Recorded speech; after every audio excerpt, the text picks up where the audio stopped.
Welcome back guys sa ating channel, Stock Play. At bago natin pag-usapan yung part 4 ng ating series about sa oversold blue chip stocks dito sa Pinas, ay huwag kalimutang pindutin ang subscribe button at pakipress na din ang notification bell para palagi kayong manonotify sa mga bagong videos na i-upload natin about sa stock market, cryptocurrency, about investment, about trading. So, let's start guys, for the part 4.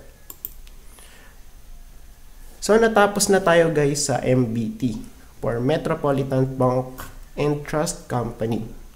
So, yung first natin ngayon na stock na pag-uusapan is yung AP. Then, 6 ulit yung pag-uusapan natin, 6 stocks. So, for AP, we have PPI, we have URC, we have JGS, we have AEV, and yung last guys na pag-uusapan natin ngayon sa part 4 is SMPH. So, let's move. Or let's start pala. Let's move tuloy. Ayan. So, for AP, for Aboitiz Power Corporation, ano yung nakikita natin dito? So, burahin muna natin to guys. Ayan. So, for AP,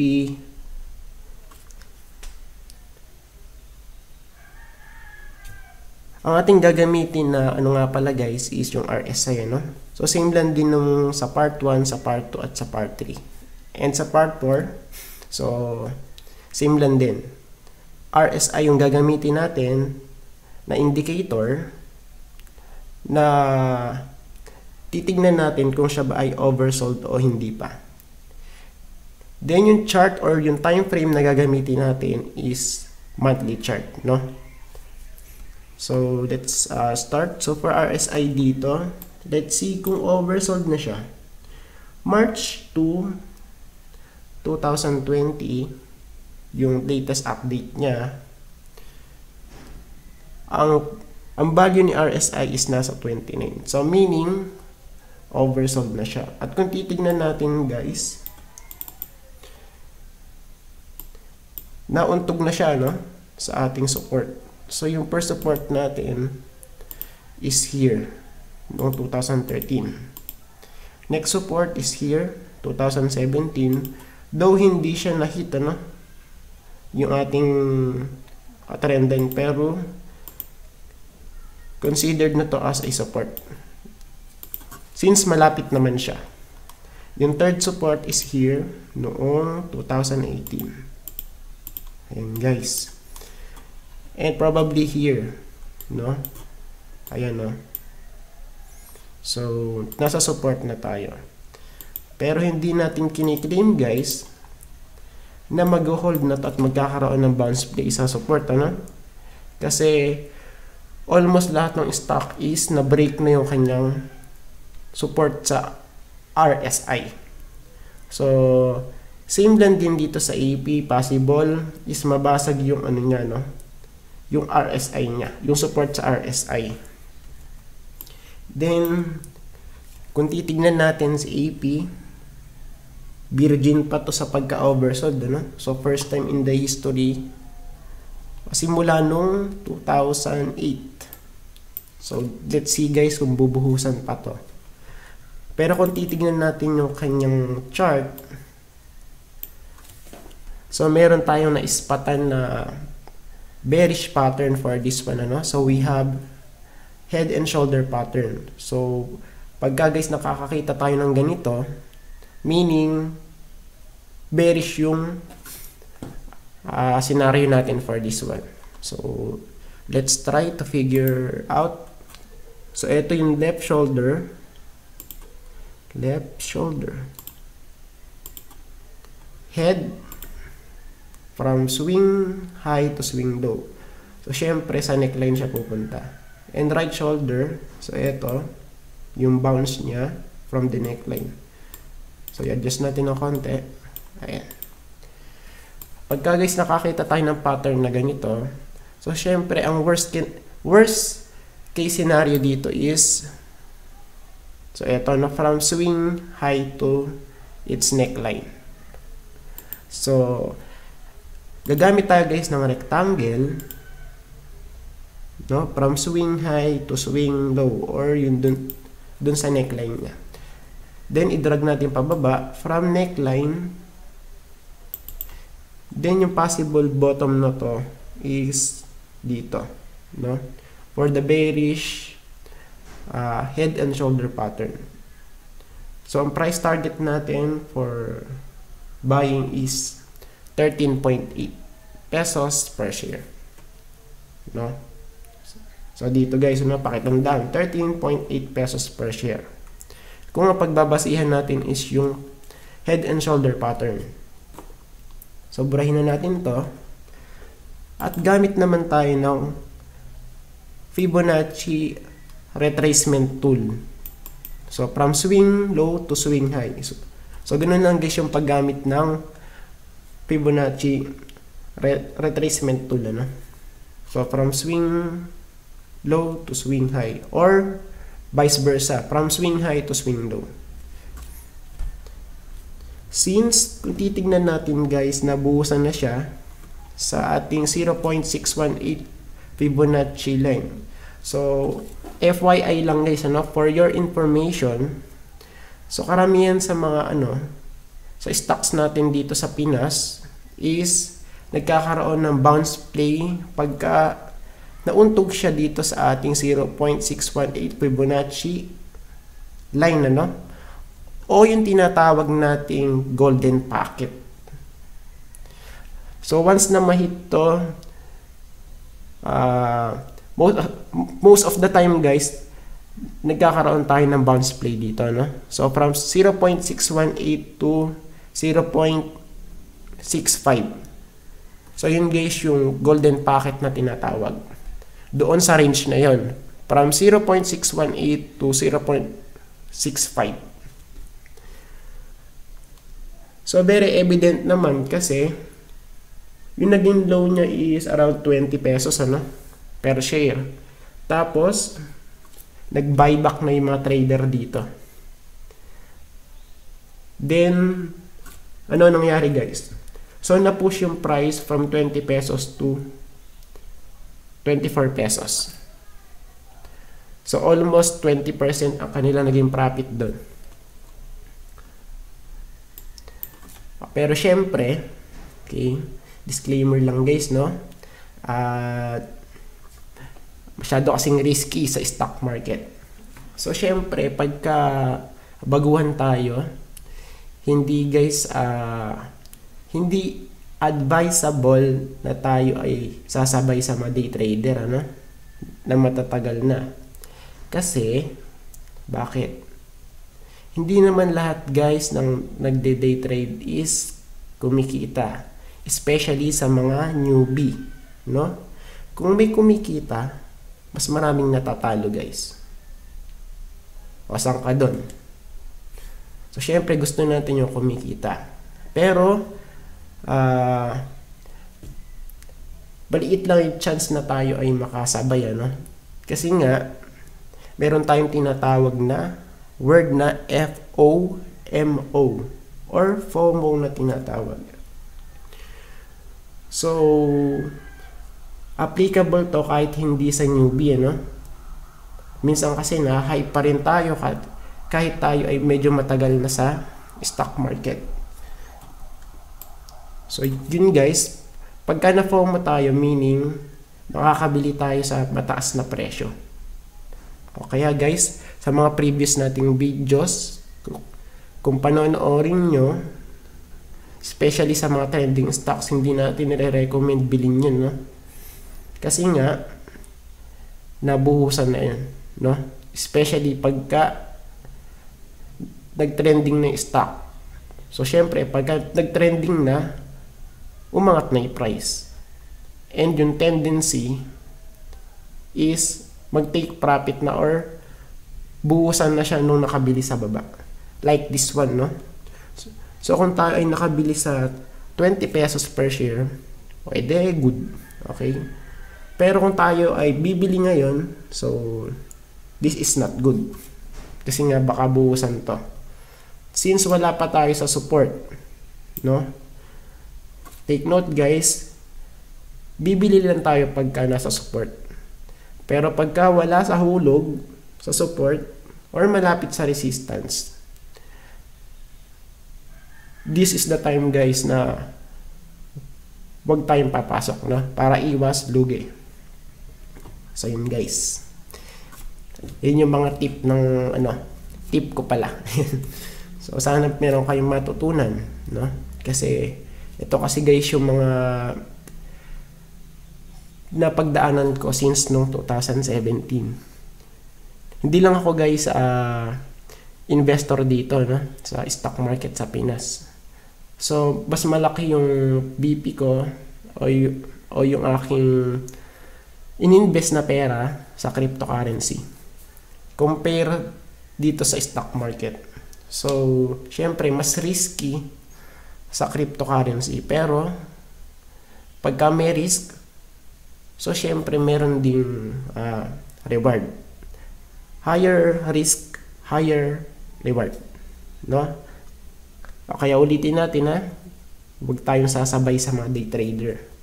Masusunog lang yung port natin, especially sa mga newbie.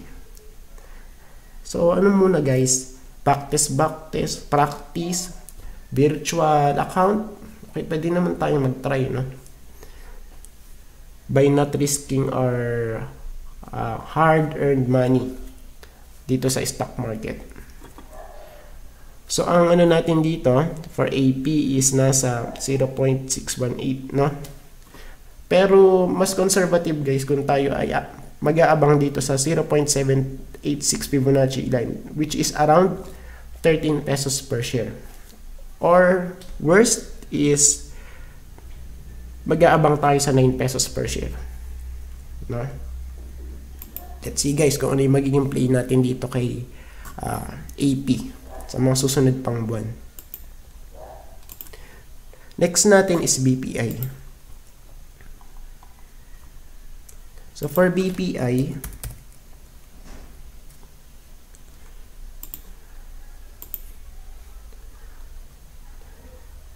okay, wala rin to sa hulog no?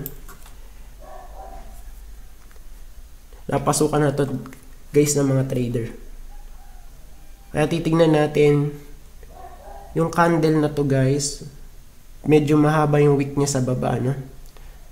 So syempre nung nag 48 pesos siya, marami dong bumili. Kaya yung price is umakyat from 48 to 55 pesos per share. Pero kung pagbabasehan natin yung RSI in long term, so yung latest update is nasa 29, which is considered as oversold, no? So ang normal guys dito kay RSI is nasa noong 1998 35, noong 2001 nasa 33, noong 2003 nasa 35. Then, noong 2008, nasa 35 din. So, yung ating normal or yung average natin for our oversold region kay BPI is nasa 30, 35 to 30. Yung value ng RSI. Since, nasa 29 na tayo, we can consider this as oversold na, no? Pero kung titignan natin, so wala pa kasi sa hulog to maybe mag-hold tayo dito sa part na to. So ang first buying opportunity natin dito is around 47 pesos per share, no? Based sa kanyang long-term support. So yung first support natin na sinasabi is here. 1, second, ito. Third, ito guys. Fourth, ito. And fifth, ito. Ayan. So yun guys ang first buying opportunity natin for BPI. Pero kung titignan natin, let's see guys, gamitan natin ng ng Fibonacci. From swing low to swing high. Ayan. So So, kung titignan natin guys, nag-hold siya dito no, sa golden packet natin sa 0.618. 54.37 pesos per share. Pero di natin sinasabi guys na hindi ito babagsak sa ano no, sa next support natin ano. So syempre ang next support natin using the Fibonacci is around 0.786, 34 pesos. No? So medyo malaki difference compare ngayon sa kanya market price na 55. So 55 tapos ang possible target na natin is around 34. 34 pesos per share. Okay. Let's see guys kung ano yung magiging play, ano? Mas conservative kasi kung tayo bibili sa 0.786 at 0.886. No? Dahil sa stock market hindi pabilisan to, no? Dapat meron tayong patience, especially sa mga day trader. So mali kasi yung nakagawian ng mga ng mga gurus dito sa Pinas. Ang ginagawa is tinuturuan ng day trading. So ang tendency guys sa mga newbie is mahikayat mag-trade. So okay, ano yung output? De puro sunog. Sunog ang pera guys. No? Kaya dapat kung gusto nating maging profitable sa stock market at magkaroon tayo ng financial freedom, so hindi to basta-basta na easy money, no? Sa isang araw kikita ka ng 30%. Walang ganun guys. Lahat yan is dadaanan mo. Kahit yung mga professional trader na, still nagka-cut loss pa rin yan. Okay? So hindi natin sinasabi na hindi profitable, ano? Profitable siya kung gamay na natin yung trading. So since pagka tayo ay newbie, so be patient guys, no? So next natin is URC, Universal Robina Corporation. So for URC, so meron tayong pattern na bearish dito eh. So before that, so proceed muna tayo sa RSI niya, no? So ang normal level kay URC sa RSI is around noong 1997, so 28. 1998, 28 din. Then noong 2009 or 2008, nag-23 lang yung kanyang RSI, no? And as of now, wala pa siya doon. March 2, 2020, 33.7 yung kanyang RSI. So possible guys, maghintay muna tayo. Mga nasa 30. Ayan. 30 guys yung ating target price. At kung titingnan natin dito, ayan guys, no? So bearish pattern to. Cup with handle pattern. So saan ba dyan yung cup? So ito yung mas malaki. Tapos yung handle probably ito. Okay? So paano nating malalaman yung worst case scenario sa bearish pattern na to? KURC. So syempre, from swing high to swing low, no? Or sa tinatawag nating, we can consider it as neckline, ano? So sukatin natin from swing high to swing low. Then i-drag natin from swing low. So possible guys, saan tayo mapunta? So possible dito, no, sa 10 pesos per share. Di naman natin sinasabi guys na mangyayari pa, no? Pero possible guys based dun sa chart pattern na bearish. So pwede natin tong i-move. So i-adjust natin para mas maganda. Okay. So ibalik natin. I-adjust natin, no, para mas makatotohanan. So magtatanggal na tayo ng mga wick niya. Ayan. Then drag natin ulit. Ayan. Okay, ulitin natin ha. So, i-adjust natin dito probably. Ayan. Ayan. Then drag natin.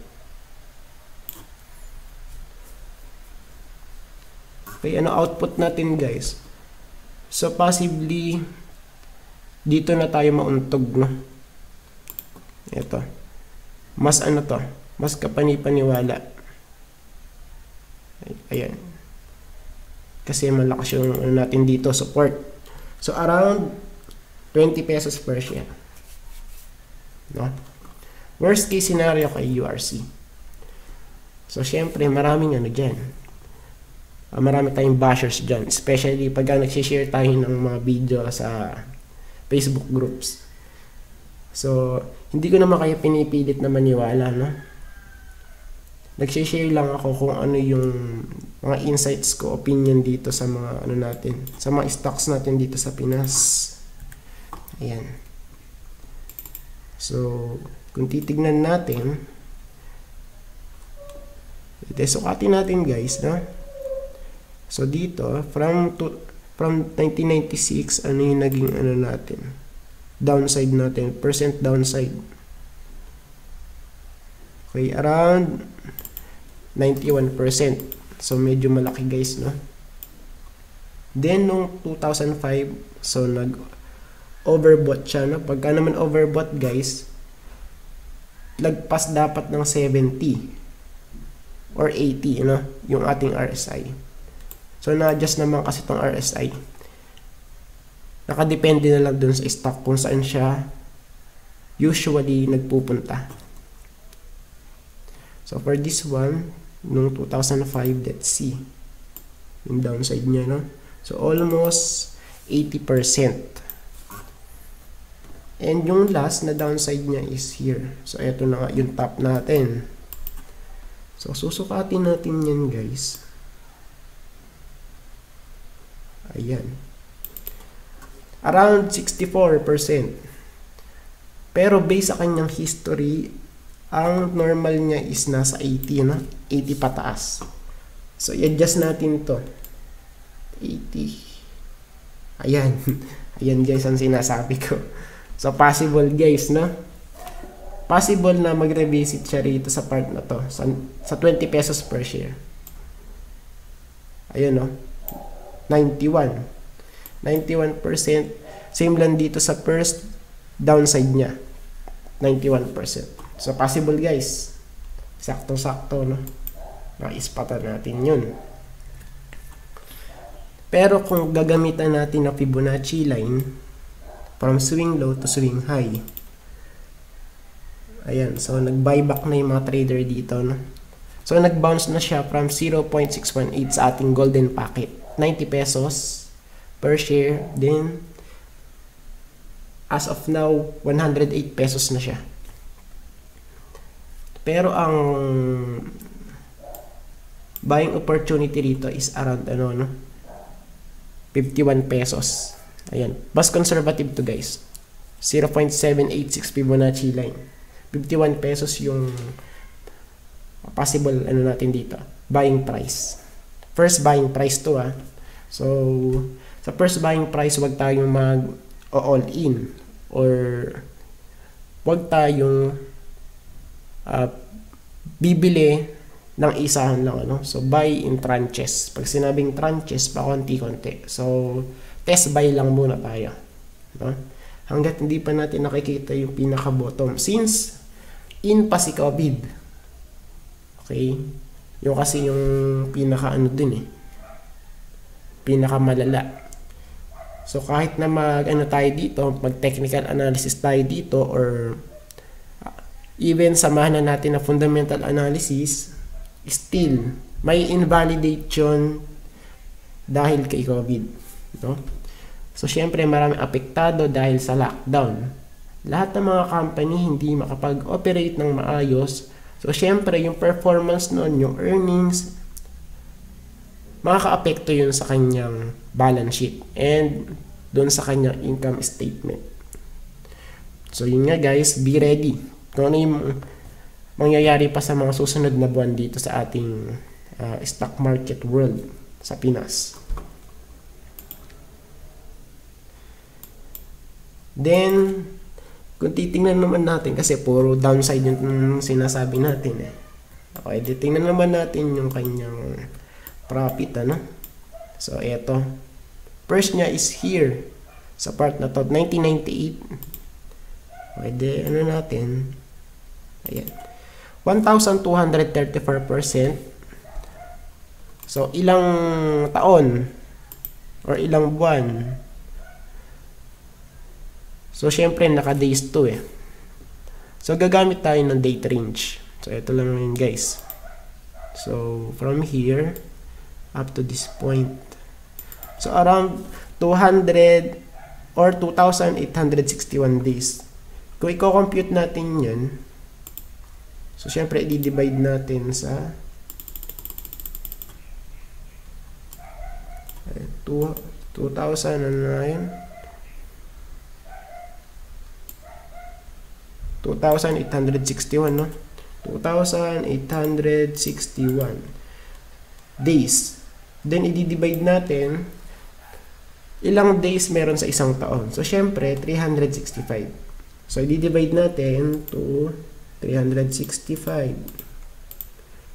Ayan. 7.8 years. No? Yung profit natin, 1,234%. Then, yung next, eto na guys, ano? From 2008, so, let's see. From 2008, tas i-drag natin hanggang sa taas. So, almost, okay, ilan ta? Ba't ala, guys?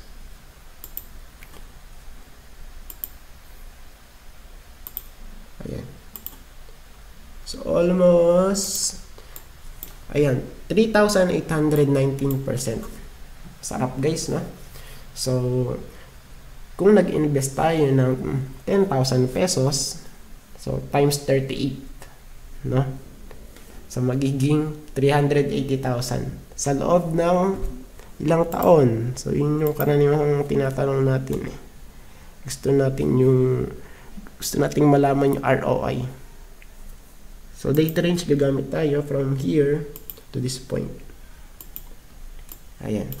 2,251 days. So, ang profit natin is 3,819%. Kung i-convert natin to sa taon, so, 2,251 days divided by 365. So, divide natin para real quick tayo guys, no? 2,251 divided by 365. Yeah. Okay. 6 years. Grabe, no? So, ano, maniniwala ba kayo sa akin, guys? So, kayo na yung ano niyan, ano? Kayo na bahala kung maniniwala kayo o hindi. Eh, yung kasi nako-compute natin. So, hindi naman tayo nanguhula. Based lang doon sa ating technical analysis and fundamental analysis. So, that's enough for URC. No? So, 3,800. Okay, kaya ito yung gagawin nating thumbnail mamaya. So, medyo ma-clickbait, no? Pero, kung titingnan natin talaga, very evident to, no? Especially sa mga blue chip stocks. So, yun nga lang, medyo merong katagalan. So, pang long term to, no? May 5 years, merong 10 years, no? So, kung titingnan natin, ang average is 5 to 10 years. Ayan. For long term. Next natin, URC. Ito. JGS. So, nakakailan na, 29 minutes na guys. Grabe. So, pasensya na guys, ano? Medyo humaba yung ating chika time. JGS. Anyway, tapusin nyo to para mas maganda kasi kung mas marami tayong matututunan. Ayan. Nakaraniwan kasi ang mga Pinoy, mga tamad mag-aral din. Gusto easy money. Walang ganun guys, easy money. Okay?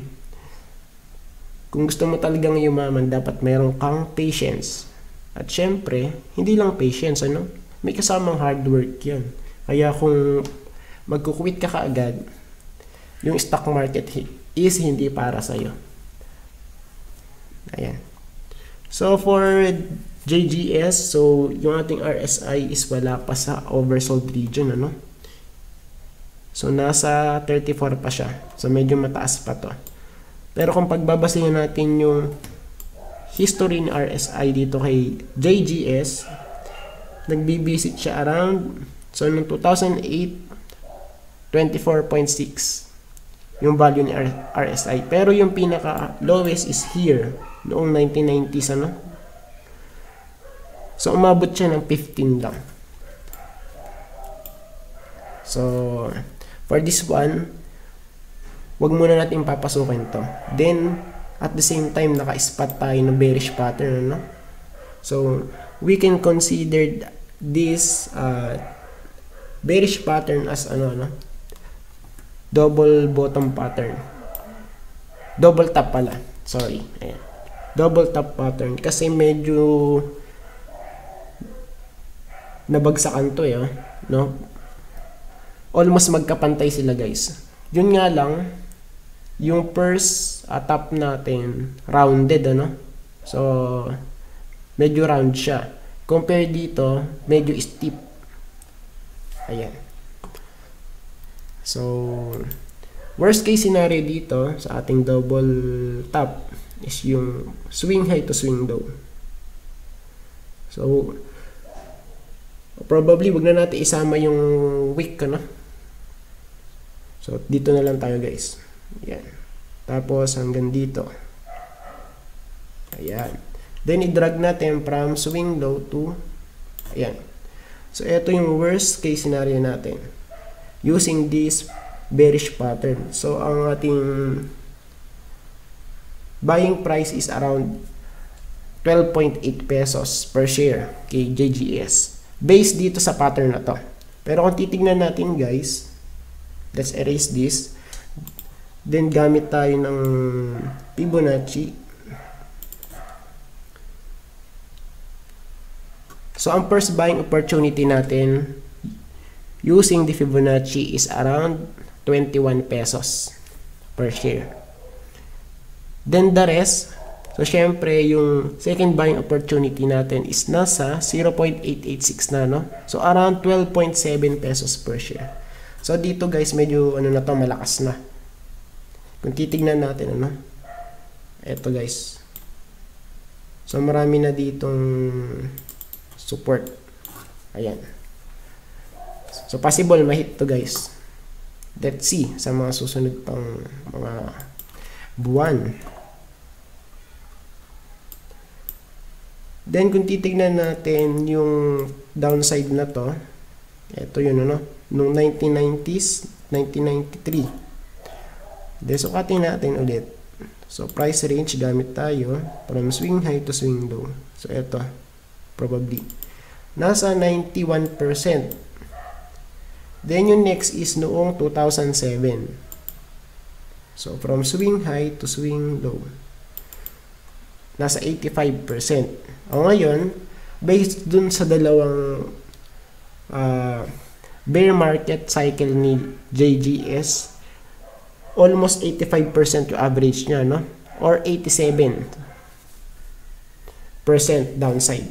So, kung pagbabasihan natin yung downside na yun dito sa part na to, so let's measure. So, dito siguro tayo. Ayan. So, as of now, nasa ano pa lang tayo 65. So, i-drag pa natin to hanggang, I think, 85. Oh, amazing guys, no? So, I think nga dito tayo pupunta. Based dito sa ating history. Historian tayo. Mahilig tayo guys sa mga history, no? Because history repeats itself. Ayan. Pero hindi naman natin nilalahat guys, no? So kung ikaw ay sawi sa pag-ibig based sa history mo, so hindi naman nakakahulugan na magiging sawi ka pa rin, no? Yun ang tip natin. Joke lang guys. So ano yun, out of topic na yung love na yan. So let's move. Next, last two guys for AEV. So we have Aboitiz Equity Ventures. Let's see guys, AEV. For AEV, so eto guys yung nakikita natin, ano? So kung based sa RSI history, nabasag na kasi yung kanyang long-term support. So yung first support natin is around here, noong 1997. Yung RSI level natin noon is nasa 21 lang. Ito siya.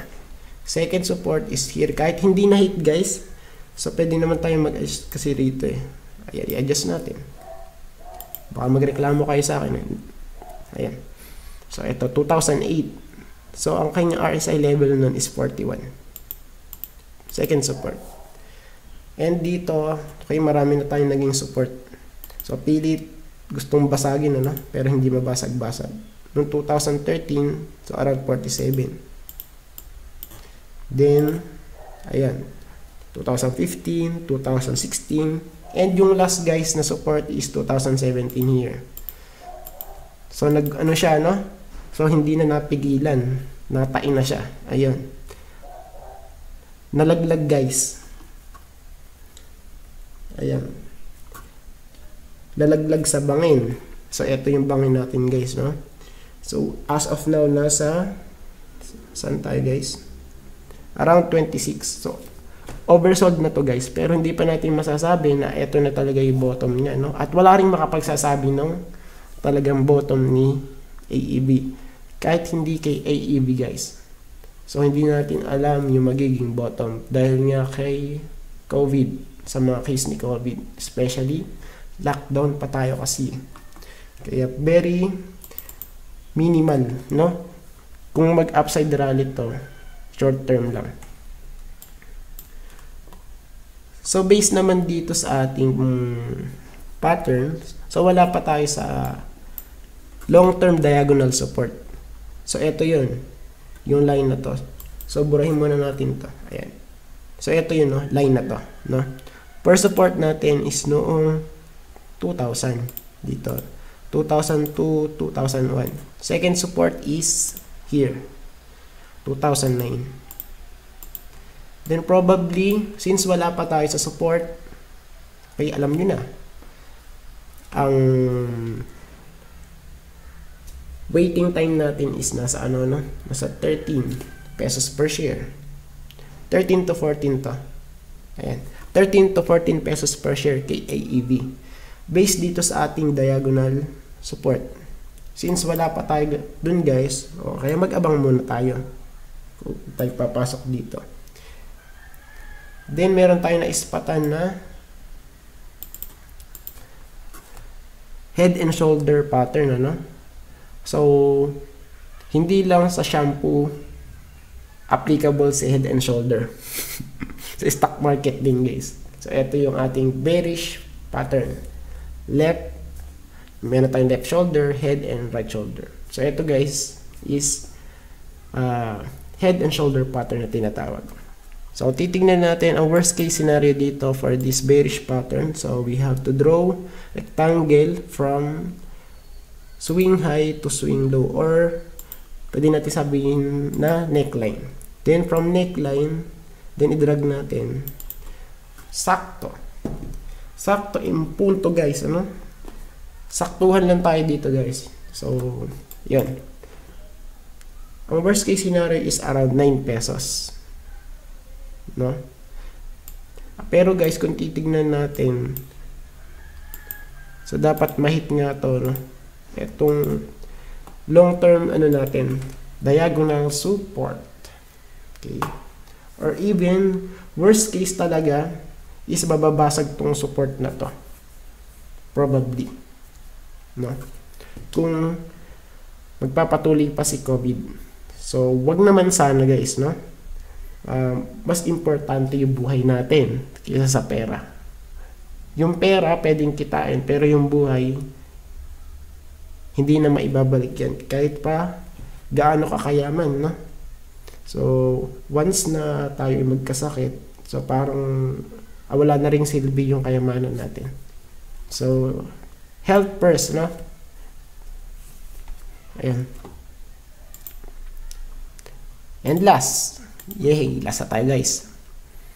So we have SMPH.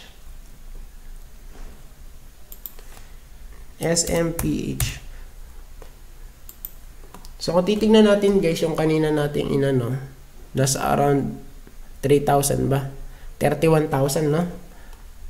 Or 3,100 ata yung pagkakatanda ko, yung pinaka maximum profit natin dito sa 6 na to, no? 6 blue chip stocks na to na pinag-uusapan natin. So yun guys, yung gagawin natin thumbnail, no? Medyo ma-clickbait. Para makapag ano tayo, makapag-inganya tayo ng mga newbie, no? So yung goal natin is mang-hype. Hindi, joke. Hindi. Ang pinaka-goal natin dito sa channel na to is to inform you and to help you naman guys, no? So yun kasi guys yung mahalaga para sa akin. Mas masarap yun sa feeling yung nakakatulong ka sa iba, no? Tapos magiging successful. Okay, grabe sa feeling yun. So, okay, ganun yung gusto kong mangyari. Na once na maging profitable kayo at yumaman kayo, so sana wag naman kayong makalimot. So, let's move. SMPH. Last na to guys. So, kung titignan natin kay SMPH, nabasag na rin yung support niya. Ito, kung titignan natin sa ating RSI. So, basag siya. So, I think virgin pa to sa oversold din, no? Pero probably mahit natin tong 30 na to, no? Sa ating RSI kasi nga dahil kay COVID. So, let's see guys kung ano yung mangyayari. Pero, ang worst case scenario dito is nung 2,000, ano?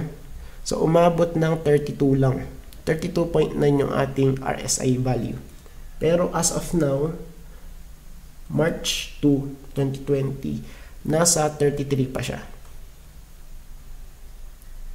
Ayan. 2,000. Ayan. Let's see guys kung mababasag to. Once na mabasag, edi yari ang bayabasan. Especially sa mga nakabili rito sa top, no? Kasi sinasabi ng iba, oy, blue chip, magandang bilhin yan. Kasi nagbibigay ng dividend yan. So, okay maniniwala ron guys. Mga hype lang yon, no? Mga nagfo-FOMO lang sila about sa mga blue chip. Hindi porket sinabing blue chip, maganda ng bilhin. So, titingnan natin yung valuation, yung mismo intrinsic value ng isang stock. Either siya ay blue chip or class A na stock, no? Kahit pa sa local or sa global or sa anumang market, especially for example sa forex, sa crypto, no? So for this one, medyo risky kasi nabasag na parehas eh. Both sa ating candle or price action and sa ating technical indicator. So dapat mag-hold to, no guys? So yung kanyang pinaka-low is nasa 20 pesos. So, possible ito yung kanyang support. Horizontal support. Kaya sinasabi natin guys, mas malakas yung horizontal support kung i-compare natin sa diagonal support. Like this one, ano? So, binuhusan, nabutas yung diagonal support. So, mas maganda kung sa horizontal support tayo titingin. No? Pero kung gagamit tayo ng Fibonacci. Fibo. Ayan. So, ang golden packet natin is hindi pa nahihit. So, around 18 pesos, 18.25 pesos per share for SM. Pero, mas conservative guys, kung bibili tayo, around 0.786 Fibonacci line, which is around 11.5 pesos per share.